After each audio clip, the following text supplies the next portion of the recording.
Families here are demanding answers and accountability after this tragedy. And while there's a lot we don't know, we are this morning getting some clarity on what happened in the moments before that performance and some of the plans that were in place. But clearly, something went terribly wrong. New video shows those chaotic moments that had fans pleading for Travis Scott to end his Astroworld Music Festival as it turned deadly. These new images taken under a crushing, tangled pile of fallen fans showing concert goers crying out for help. Help! Help! One seen dialing 911 as the concert raged on around them. 8 people were killed. Dozens of others seriously hurt as the crowd surged at Friday's hip-hop festival in Houston, with scene after scene of fans pleading for help. Houston's police chief says he met with Travis Scott and his head of security prior to the performance to express concerns over public safety.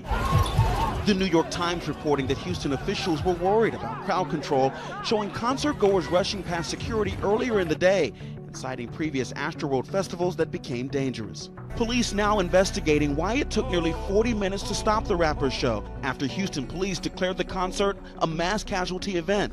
According to new documents obtained by ABC News, the operations plans didn't account for a crowd surge, and only 2 people had authority to stop the concert, the executive producer and festival director. Some fans tried desperately to alert the staff of what was happening in the crowd.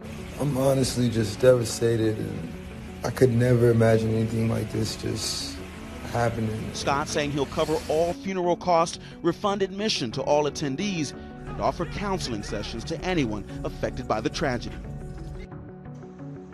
For 18 months, Bhavna Patel could only speak to her grandson on FaceTime.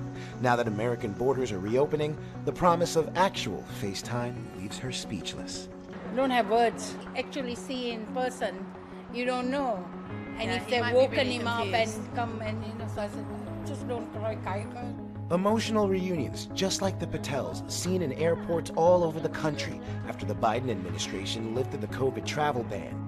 A U.S. government official telling ABC News Pfizer will seek FDA authorization for its COVID booster shot for everyone 18 and older as soon as this week.